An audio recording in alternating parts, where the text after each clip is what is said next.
पति ब्रह्मचारी।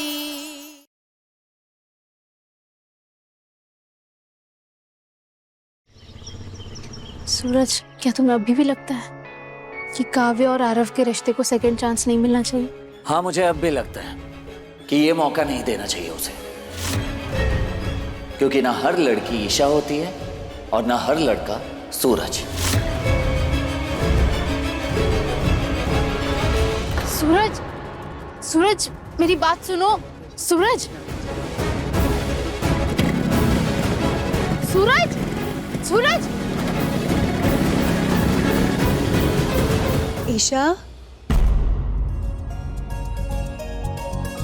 भाभी, अरे वाह, मेरा नन्ना मुन्ना भतीजा भी आया है अपनी बुआ से मिलने। आ जाओ, आ जाओ। क्यों छोटे उस्ताद, अपनी बुआ की गोदी में मजा आ रहा है ना? हाँ, अरे मेरा प्यारा बच्चा। ताई माँ, मोनिका भाभी, अदी दीदी, देखो खुशबू भाभी आई है बेबी को लेके। हाँ, आइए ना भाभी। अरे वाह, खुशबू बहू, अरे वाह, आज तो लल्ला भी आए हैं। ओलो भैया, तो प्याले प्याले हो। यहाँ क्यों चलिए? अगर किसी को भी जरा भी शक हुआ ना तो बना बनाया काम बिगड़ जाएगा। क्या जरूरत थी इसे यहाँ आने की?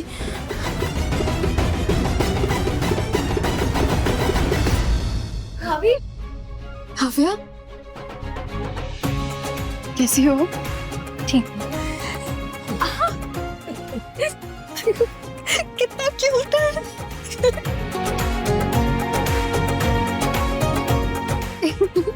वैसे भाभी, आप अचानक यहाँ कैसे?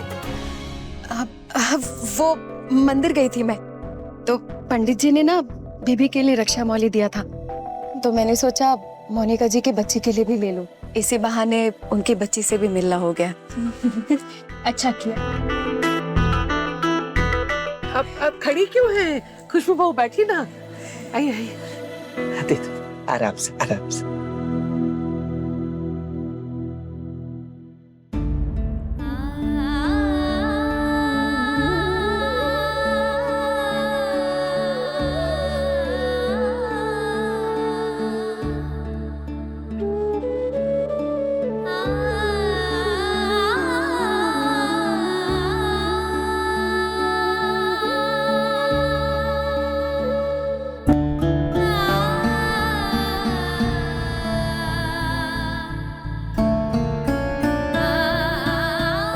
मोनिका जी, बहुत प्यारी बच्ची है आपकी। आपका बेटा भी बहुत प्यारा है। अरे काव्या, दीदी को बोलना बहू के लिए कुछ चाय नाश्ते का इंतजाम करिए। चाचा, नहीं नहीं सरला चाची, इसकी कोई जरूरत नहीं है। अरे ऐसे कैसे जरूरत नहीं है? कभी कभी तो आप हमारे घर आती हो और उसमें भी कह दो कि जरूरत नहीं है, ऐसे थोड़ी होता है। ताई जी, वो सब्जियां और शक्कर खत्म हो गई है। अरे मैं तो भूल ही गई थी। कोई नहीं, मैं अभी लाती हूँ। खुशबू बहू, आप और मोनिका बातें करो, मैं 2 मिनट में बस आई। क्यों गई और यूं आई? जी, ध्यान रखना।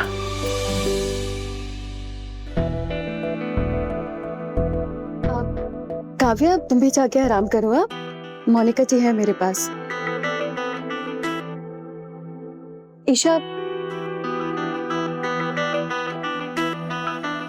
ईशा, आरव भैया आए हुए हैं बाहर, तुमसे मिलना चाहते हैं। तुम जल्दी जाओ, उनसे मिल लो, कहीं कोई देखना ही। आरव यहाँ क्यों आया? मैंने उसे मना किया था भाभी आने से। ठीक है, मैं भी आती हूँ।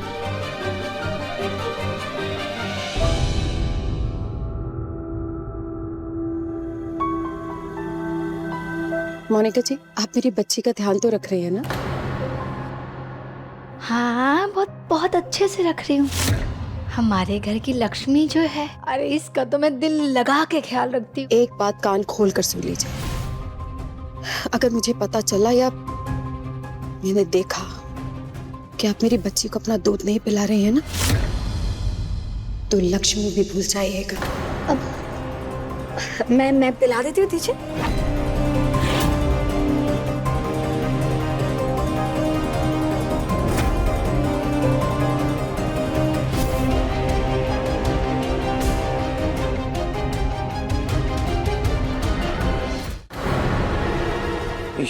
तू यहाँ क्या कर रहा है? मैंने तुझे समझाया था ना कि यहाँ मत आना, किसी ने हमें देख लिया ना तो गड़बड़ हो जाएगी। नो, पर मैं क्या करूं? काफिया के बिना मेरा मन ही नहीं लग रहा है।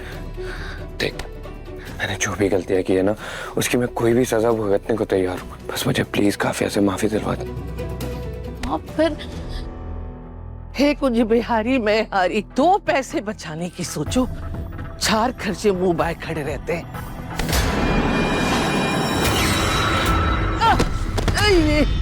कुंज बिहारी मैं हारी। अरे रे रे रे रे, ओहो, अरे इस चप्पल को भी अभी टूटना था।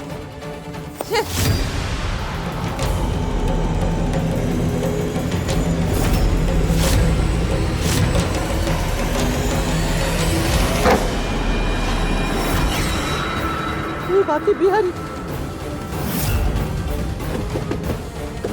अरे कौन है मेरा दुश्मन जो इतनी बड़ी टंकी मेरे सर पे गिरा दी? एक खोलो, अरे कोई है?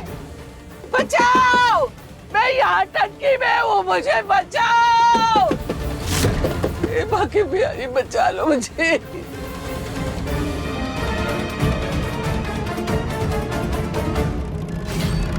आरव, थोड़ा पेशेंस रख और बात को समझ। सूरज का गुस्सा शांत हुआ है पर उसका गुस्सा खत्म नहीं हुआ है। तुझे पता है, जब ताइमा ने तलाक वाली बात सुनी ना तो उनका भी दिल पिघल गया था और उन्होंने सबको मनाया भी तलाक ना होने के लिए। बस पापा जी नहीं मान रहे। पर ताइमा आई थी पापा जी को मनाने के लिए। कोई भी माँ अपने बच्चे का उजड़ता हुआ संसार नहीं देख सकती। रिया और अदिति की तरह ही काव्या मेरी बच्ची है। मैं नहीं चाहती कि उसका तलाक हो, लेकिन देवर जी नहीं मानेंगे। ईशा, देवर जी तेरा कहा कभी नहीं टालते, इसलिए मैं तेरे पास आई हूं। तू उसे मना, बदले में तू आज से बाहर जा सकती है। बस एक बार पापा जी मान जाए फिर सब ठीक हो जाएगा। डोंट वरी, जैसा हमने सोचा है ना बिल्कुल वैसा ही होगा। ठीक है, अब जा यहाँ से, जल्दी जा। ये कुछ भी आ रही, मैंने ईशा पर इतना विश्वास किया और ये अपने भाई के साथ मिलकर अभी भी हमें धोखा दे रही है। अरे श्याम, आरव, तेरी बहन हमेशा से तेरे साथ थी और आगे भी तेरे साथ ही खड़ी रहेगी। बस मुझे सबको मनाने का थोड़ा सा टाइम दे। सब कुछ ऑलमोस्ट डन है जैसा हमने प्लान किया था, और ट्रस्ट मी, काव्या तेरे साथ ही जाएगी, क्योंकि अब तो ताइमा भी मुझ पे भरोसा करने लगी है। लगता है सूरज आ गया। अरे अब तू जल्दी यहाँ से जा, इससे पहले सूरज हमें साथ में देखे। चल चल।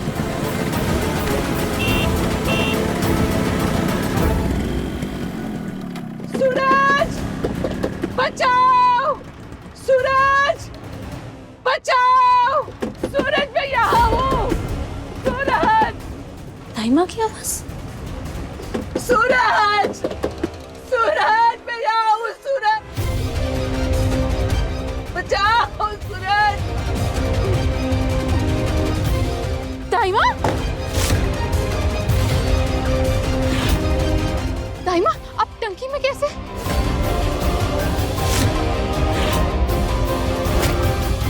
ताइमा आइए, उठिए, चलिए।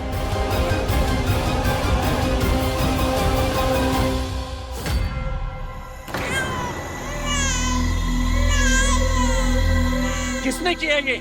किसने किया ऐसा घटिया मजाक? अब क्या बवाल हो गया? खुशबू जी, आपको अभी के अभी जाना होगा, कहीं कोई गड़बड़ ना हो जाए।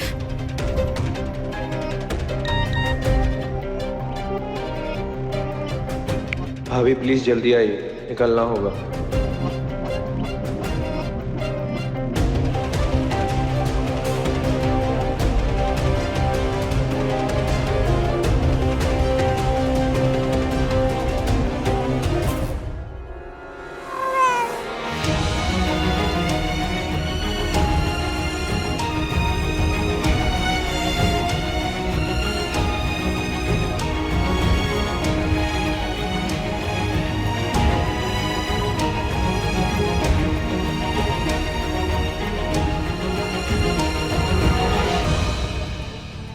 ताइमा आप ठीक तो है ना? आपको चोट तो नहीं लगी ना कहीं? हाँ? मैं पानी लेके आती हूँ।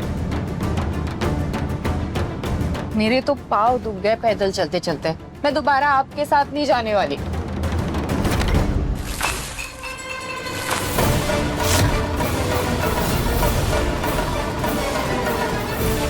माँ, कुछ हुआ है क्या? हाँ? ईशा बहू, क्या हुआ? क्या बात है? ताइमा क्या हुआ, कुछ बताएंगे आप? सूरज, पुलिस को फोन कर।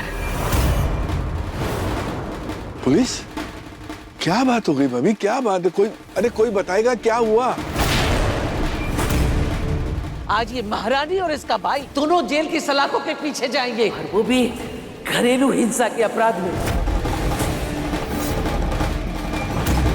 मतलब नहीं, मतलब मैं समझा नहीं। देवर जी, हमारी काव्या की हत्या की साजिश रची है इसने और इसके भाई ने।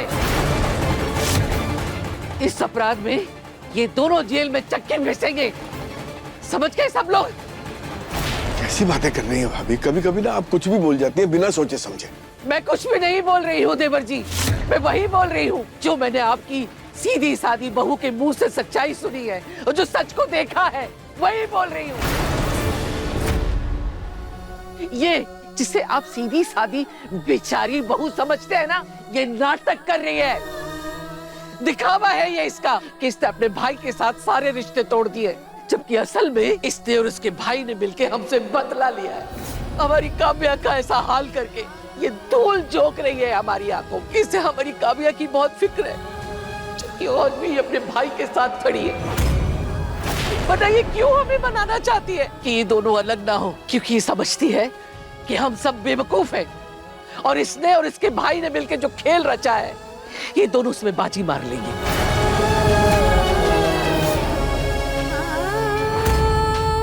नहीं ताइमा, आप गलत समझ रही। खबरदार! एक और शब्द, एक और झूठ बर्दाश्त नहीं करूंगी मैं। ईशा जी, ताइमा क्या कह रही हैं ये? क्या आप अभी भी आरव से मिली हुई हैं? इसका मतलब आपका वो गुस्सा। आरव, तुझे क्या लगता है तू ऐसे गिफ्ट्स भेजेगा और तुझे आराम से माफी मिल जाएगी? नहीं, कभी नहीं, तुझे माफी नहीं मिलेगी। आरव को यहाँ से भगाना। क्यों खड़ा है यहाँ पर? जा यहाँ से। वो सब सिर्फ एक दिखावा था। डिवोर्स पेपर्स मैंने बनवाए आरव और काव्या के लिए।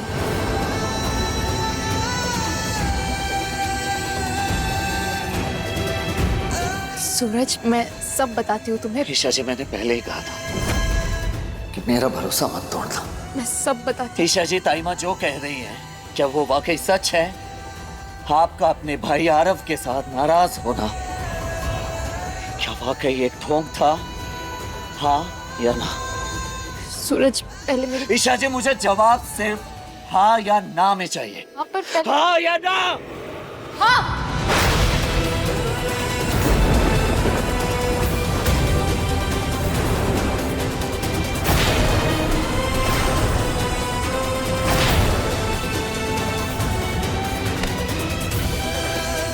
इसका मतलब आपके लिए किसी की तकलीफ, किसी का दर्द, किसी को मिले धोखे से भी ज्यादा मायने आपका भाई आरव रखता है ना? ये घर, ये परिवार, मेरे पापा का भरोसा, उनका प्यार, ये सब अहमियत नहीं रखता। और आपसे ये उम्मीद नहीं थी ईशा जी। दरअसल बात ये है ना कि आप ना कभी एक अच्छी बेटी बन पाई, ना बहू, ना भाभी, और तो और आप एक अच्छी पत्नी कहलाने के लायक तक नहीं है।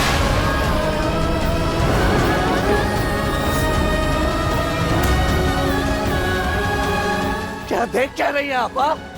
आपको हमेशा दूसरे ही गलत नजर आते हैं ना? कभी मैं, कभी बाबूजी, कभी आपने अपने अंदर झांक कर देखा है? मैं कभी सोच भी नहीं सकता था कि आपके अंदर एक स्वार्थी औरत छुपी हुई है जो मेरी बहन की जान तक ले सकती है। अरे मुझे घिन आ रही है आपके घटिया सोच से, जो आप अपने भाई के दिमाग में घुसे हुए अंधविश्वास की वजह से ये सब करने चल पड़ी। सूरज, ऐसी बातें मत कर, मुझे एक बार बोलने का मौका दो। ताइमा, आप मेरी बात सुनिए। सूरज, पुलिस को फोन करो अभी के अभी।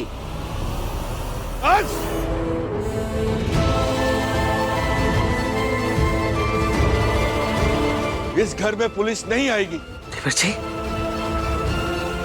पुलिस नहीं आएगी ना? ठीक है, मैं भी देखती हूँ।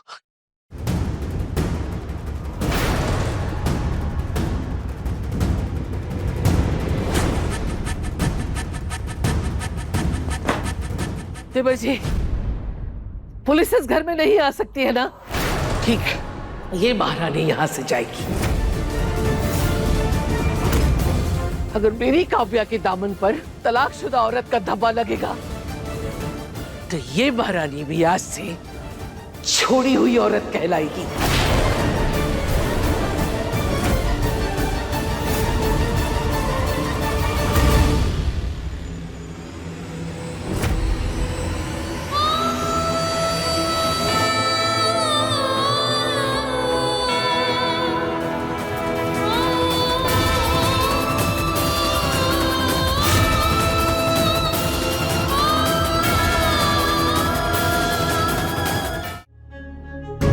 मैं आप सबसे कुछ सवाल करना चाहती हूँ। पहला सवाल, एक औरत को अपने ससुराल और मायके के बीच बार बार ये साबित क्यों करना पड़ता है कि वो उनकी अपनी है? दूसरा सवाल, बेटी को बोझ और बहू को पराया क्यों माना जाता है? तीसरा सवाल, एक औरत ही हमेशा क्यों अग्नि परीक्षा से गुजरती है? क्या होती है औरत? क्या उसके पास दिल नहीं होता, जान नहीं होती, इच्छा नहीं होती, मन नहीं होता? पर कोई उससे क्यों नहीं पूछता? कोई भी नहीं, क्योंकि उससे उतना जरूरी कभी माना ही नहीं जाता, उस पर बस थोपा जाता है। जरूरतें, जिम्मेदारी, गलतियां। गलती हो गई तो बहू को मायके भेज दो, घर में ज्यादा काम बढ़ गया तो बहू को वापस ससुराल में बुला लो, शादी के बाद बच्चा नहीं हुआ तो वो बांझ औरत कहलाती है। फिर कमी चाहे पुरुष में क्यों ना हो, मर्द अगर औरत को छोड़े तो उसे छोड़ी हुई औरत कहा जाता है, और अगर औरत मर्द को छोड़े तो वो बदचलन कहलाती है। घर की रसोई हो या सेवा, बहू की जिम्मेदारी। दहेज कमाया, बहू जिम्मेदार। बेटा हो या बेटी, ये पुरुष पर निर्भर करता है, लेकिन बेटी हुई तो बहू जिम्मेदार। लड़की आजकल चांद पे कदम रख रही है, लेकिन एक बेटी अपने घर का चिराग कहलाने के हक तक नहीं पहुंच पा रही। झगड़ा हुआ तो बहू पे जोर डाला जाता है कि वो अपने खून के रिश्तों से नाता तोड़ दे, लेकिन कोई औरत से क्यों नहीं पूछता कि एक औरत चाहती क्या है? हमेशा उसके लिए सारे फैसले दूसरे क्यों लेते हैं? वो क्यों नहीं तय कर सकती कि उसे ससुराल में रहना है या मायके में? आखिर कब तक एक औरत ससुराल और मायके के बीच के भंवर में फंसी रहेगी?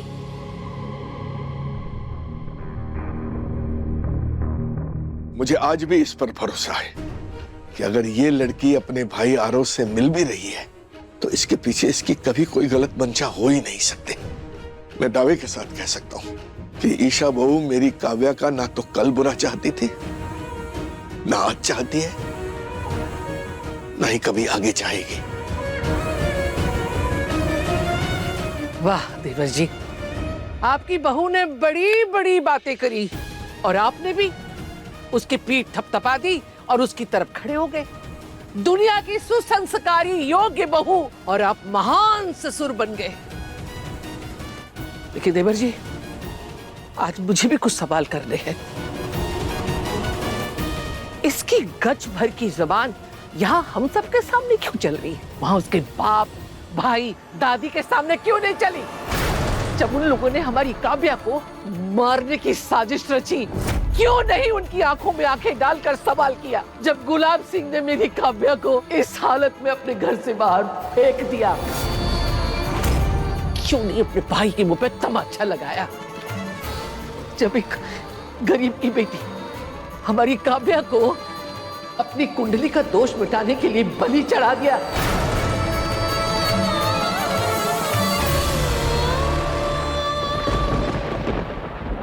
देख इसकी हालत ऐसी क्यों है?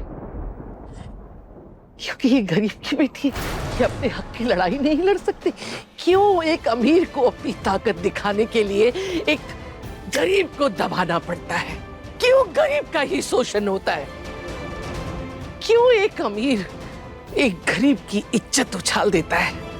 जब उसकी मर्जी आती है उस पर चोरी का आरोप लगा देता है, कीचड़ फेंक देता है उसके ऊपर, खिलौना समझता है उसे। जब तक उसका मन होता है उससे खेलता है, और जब मन भर जाता है उसको कचरे में फेंक देता है। एक गरीब के साथ जैसे चाहे मन मर्जी करो, और कुछ नहीं तो उसे जला दो, मार दो उसे, क्योंकि गरीब तो कुछ बोलेगा ही नहीं, वो तो कुछ कह ही नहीं सकता। और ये सब मुझे अच्छा लग रहा है, अच्छा लगता ना महारानी जी? ये सही है। सूरज, ये महारानी यहां से जाए या यहां टिकी रहे, लेकिन एक बात साफ हो गई है कि ये अपने मायके वालों के लिए वफादार है। चाहे कुछ हो जाए, चाहे इसका भाई किसी बेटी की हत्या करने का इरादा रखे, तब भी उसके साथ खड़ी रहेगी, क्योंकि इसकी रगों में भी वही खून बहता है जो इसके बाप और इसके भाई की रगों में बहता है। सूरज, अगर आज ये सब जानते हुए भी तूने इसे चुना ना, तो तू अपनी बहन के साथ बहुत बड़ी नाइंसाफी करेगा। तुझे अपनी बीवी और बहन में से किसी एक को चुनना होगा।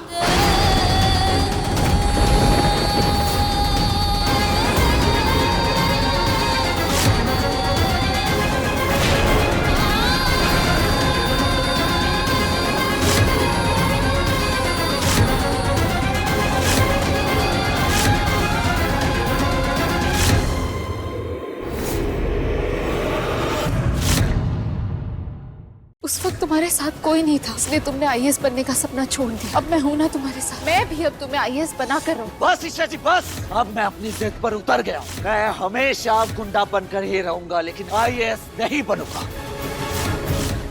पति ब्रह्मचारी शाम 7 बजे दंगल टीवी पर।